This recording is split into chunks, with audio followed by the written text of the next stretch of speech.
Well, hey there guys, and welcome back. On this week's show, we're making a doll crib.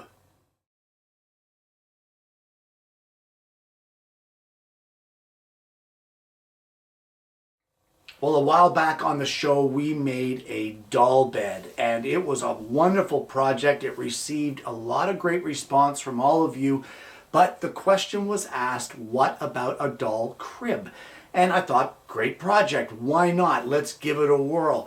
So I've drawn up a set of plans, and let's start off the show by having a quick look at those. Well, the plans for this doll crib are a half-scale dimension drawing on one sheet of paper. What we're going to start off with here will be dimensioning our stock for our head and our footboards of our crib. And for that, we're going to need two pieces that are 8.5 inches long by 1/2 inch thick by 1 inch wide, and two pieces that are 8.5 inches long by 1 3/4 inches wide and 1/2 inch thick as well. And once you get those cut, you should have something that looks like this. And the very first thing that I'm going to do is we're going to cut the tenons on these boards. And if we look here at the drawing, the tenons on each one will measure 3/4 of an inch in width and 1/4 inch thickness as well. They will be 1/4 inch long. And we're going to do those over at the table saw. Now, with the last doll project that we made, I cut the tenons using a dado blade, and there was comments saying that people don't have dado blades, and I understand that. So we're going to use a regular crosscut blade in the table saw today, and what I have done is I've set the height of that blade to be 1/8 of an inch above the table surface, and I have set my stop here on my miter fence so that the blade will strike right at the 1/4 inch mark that I have here on one of my boards. And that will provide a solid square shoulder of our tenon. So all I'm going to do is run it through for one pass. I will rotate that stock 90 degrees and run it through for another one. Rotate it another 90 degrees and run it through again. I will do that on all four sides, and that will provide me with a solid shoulder of our tenon.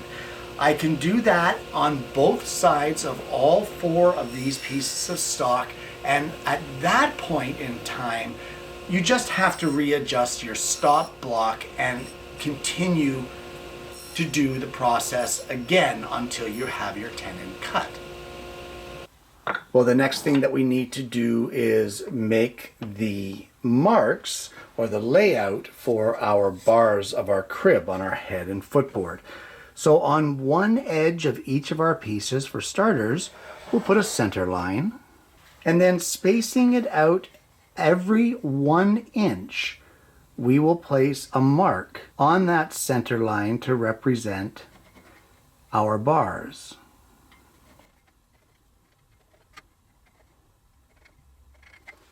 Well, over here at the drill press, I have set my fence so that the center of a 1/4 inch diameter bit will strike exactly in the center of our stock, and I have set my stop so that the bit will drill a 1/2 inch depth hole.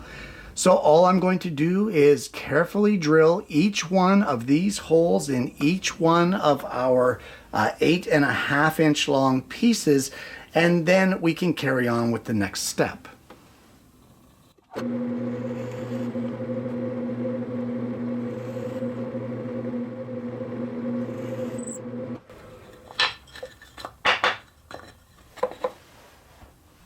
And at this point, you can take your lower rails, which are the 1 inch wide pieces, and put them aside. They're pretty much done. And we can turn our attention to our top rails. Now, where the holes are, this is the bottom. So we will place a center line in the middle of each one of these pieces. And as well, from the bottom, we will place a line at each end at 1 inch up. And now at this point, from our center line and lining up with our 2 lines at 1 inch up, we are going to draw an 11-inch radius here across the top of each one of our head and footboard pieces. Just like that. And once we get these drawn out, we can head over to the scroll saw and cut those out. And other than a good sanding, that is the 4 pieces, the 4 rails for our head and footboard of the crib done. So we can turn our attention now back to the plans, and if we look here, we can see that the side rails, the top and the bottom, we need to make 4 of those. They are all 1 inch wide, half an inch thick, and 14.5 inches long. And I have cut those blanks here, and the process is exactly the same as what we have just done on our lower rails. So I really don't think that we need a video of it. Basically, we're going to cut our 1/4 inch long tenons here over the table saw the same way we did the shorter ones, and then mark out our pieces to drill 1/4 inch diameter, half inch deep holes all the way along our side rails, spaced at 1 inch all the way along. So I'm going to get that done, and then I'll come back and see you. Well, I'm not sure if I mentioned it, but on the top pieces of our headboard, I have actually used the scroll saw in this case to cut our tenons down to their required 3/4 of an inch width here. So now we can take all of our pieces and give them a good sanding all over. Remove all your pencil lines and be sure that you break any of these sharp edges and give them a softer profile. Remember, there are little fingers that will be playing with this. And once you're happy with that, you're going to need some dowel. And for that, you're going to need some 1/4 inch diameter dowel, 8 1/4 inches long, and you will need 40 of them. So what we're going to do, I'm going to start with one of these headboards. The process is the same for both the head and the footboard. We're going to take these dowels, tap them into our holes, and once you get them all tapped in, then we can place the other half of our headboard in this case. Line up all your dowels and seat the top half in place. This can be a little finicky, so just take your time. There we go. And we'll just give that a couple little taps.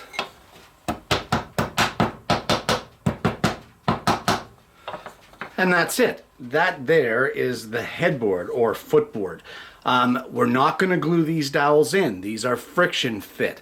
So do this for both head and footboard and for both of your side rails. And I'll see you when you get that done. So now we can turn our attention to the uprights. And for that, you're going to need some 3/4 inch stock. They will be cut 3/4 by 3/4 by 11.5 inches long. And these will be our upright posts. And you will need 4 of them. From here, we need to mark out the mortises to accept the tenons of our rails. Now all of our tenons on our pieces are 1/4 inch thick, they are 3/4 of an inch long, and they are 1/4 of an inch deep. And what I'm going to do is I'm going to mark out our mortise on this one board. So the first thing that I'm going to want will be the outer lines of our mortises. And because they will be centered on our posts, our mortises are 1/4 of an inch wide, we need a line at 1/4 of an inch in from both sides of our blank.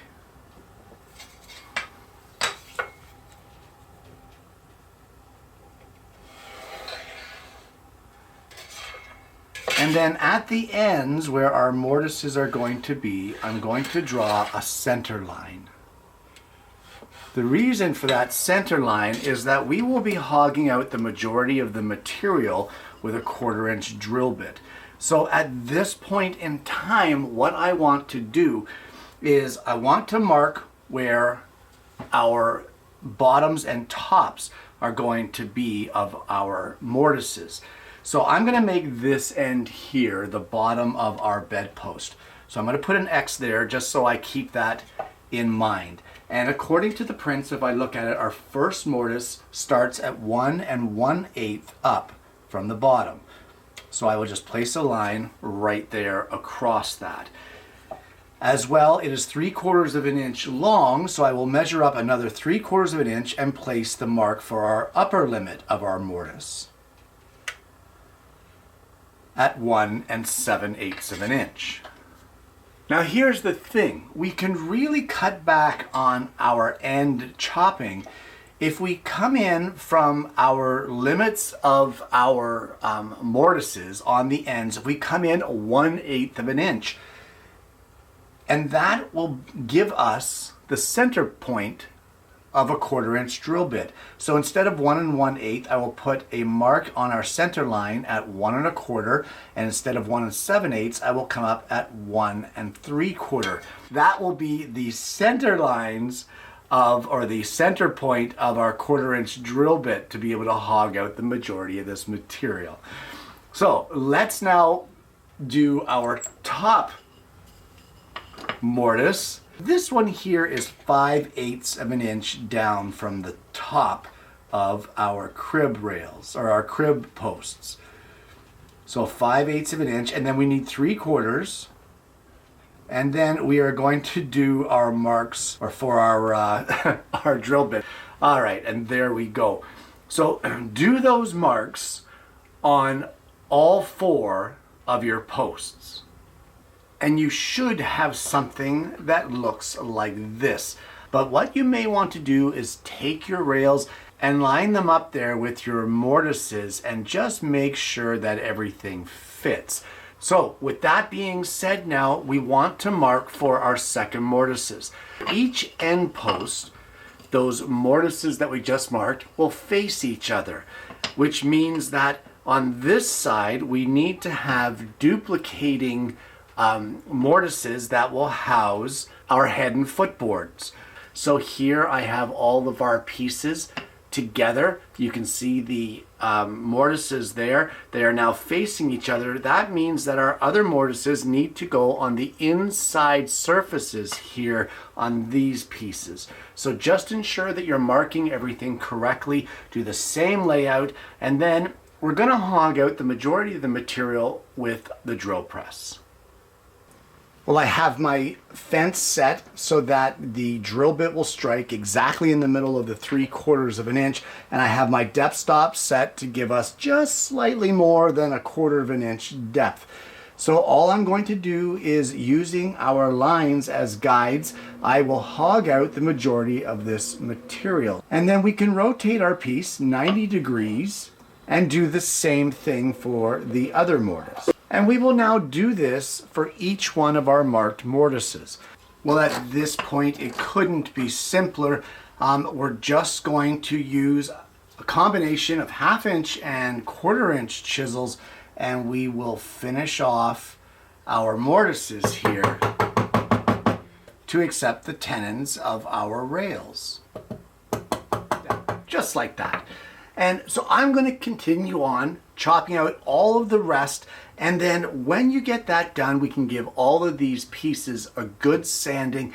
So although the plans do not call for it, I would like to put a 45-degree chamfer all the way around the top edge of each of these posts, and we're just going to do that over here at the table saw. And at this stage in the game, we're just going to do a dry fit and make sure that the crib is fitting together the way that we want. So when you're putting your head and footboard in place into your mortises, you want to make sure that you have all of the mortises facing out on one side to accept the side rails.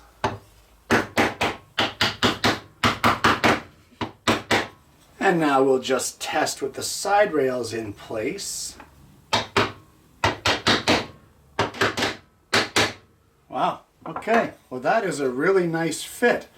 And there we go. So I'm happy with that. I don't have to do any trimming or any extra adjustments at all. This looks great.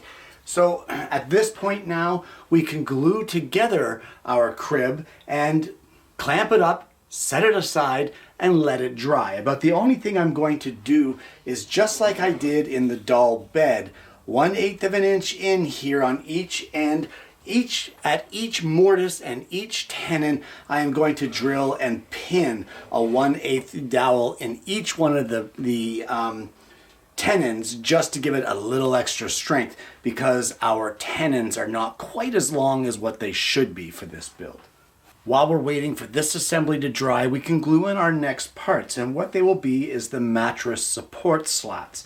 Now, for this, you need 2 pieces, 1/4 inch by 1/4 inch by 14 inch long, and 2 pieces that are 1/4 inch by 1/4 inch by 7 3/4. I have the assembly turned upside down, and what we're going to do is right at the bottom of our long 14 inch rails, we are going to glue one of these mattress supports and clamp it in place. We will then do the exact same thing on the other side. Glue it and clamp it in place. Once we're happy with those, we can glue these ones here in place, our 7 3/4 pieces, and they will get glued level with the bottom of our head and footboard lower rails, and that will get glued and clamped in place just like that, forming a 1/4 inch lip all the way around the bottom that will support our mattress support. And once everything is said and done and you've sanded all of your parts and your pins are cut and sanded flush, finishing it off is just a 1/4 inch piece of plywood that is cut to length. Now you will need to notch the corners here where the corner posts jut out. That is a 1/8 by 1/8 notch, and that will just allow it to fit perfectly in there. And all that's left is the mattress. And for this, I have a 1 inch thick piece of foam cut to the size that we need for in here. You can measure yours and see. My wife was not content to allow it to just be foam, so she actually made a little mattress cover and sewed it on there. So that will go in the bottom. And I don't know, that looks comfortable enough for me to sleep in. But there you go, a little baby doll crib for your young one to play with. And there you have it, a doll crib. Guys, this is just a wonderful, fun project. I really enjoyed every aspect of it, from the cutting of the stock, the drilling, the mortise, and the tenons. It's just a load of fun from start to finish. Now, there were some changes along the way, and sometimes when I design things on the computer, you don't really foresee the problems that are going to arise. So certain things changed, and some of those things that changed were, for starters, the positioning of our mortises in our posts. As well, what changed was the length of our posts. That changed by a little bit as well. A few other small changes there came about, and honestly, it's not that big of a deal. That is why I test things here on the show, and then I change them on the pattern before I offer it to you. So, although some of the dimensions that I state here on the show may be different from the plan, I'm going to tell you the plan is the correct dimension. So use that, not what I say here, because it's been changed because there was problems. Guys, if you're thinking that this is very similar to our girl bed or our doll bed that we made there not too long on the show, there's a very good reason for that. It is similar because it's meant to grow with your child, sort of thing. What I did here was both projects were made to be the same size as far as the mattress goes. The reason for that is sometimes, I'm not saying always, but sometimes a young one can have problems transitioning from a crib to a bed. And if your little girl or little boy is at the age that they're playing with these dolls in the doll crib, then chances are they're getting close to, or not that far away from, transferring to that big girl or big boy bed. Now, in doing that, with these projects being the same as far as the overall dimensions go, it can be a help, if not only does your child transition from the crib to the big girl or big boy bed, but so does the doll. And for that reason, the mattresses are interchangeable. So if you want, the doll can suddenly get their big doll bed the same time as your child, and together they can kind of do it as buddies, sort of thing. Does it sound hokey? Sure, it sounds hokey, but you know what? If it helps your child transition and the child still has fun, then who cares? Guys, either way, this is a load of fun. Your child will love it. I know my granddaughter is going to love it. And on top of that, I love it. Guys, I want to thank you so much for tuning in. You know what? My wife has been a real trooper during this, as far as making the mattress covers and that sort of thing. She also made up sheets for this. Almost like a quilted sheet sort of thing, double-sided. One side's white, one side's pink. And she did it for both the crib and for the bed, which is kind of cool. It gives my granddaughter a way to cover up and tuck in her dolls in these beds or cribs. And you know what? It's just a nice little added touch. So if you want to make sheets for yours, do it. Do it. Make whatever modifications you want to make, because it just makes it that much more fun for the child. Guys, if you want the plans for this doll crib, not a problem. You visit my website at acutabovewoodworkings.com. You click on the free pattern section and it's right there. You just download it for free. I want nothing for it. The pictures of the finished product as well as the accompanying video that goes with it as far as the tutorial for today's show. Well, that's all there too. And all you got to do is just visit. It's there for the taking.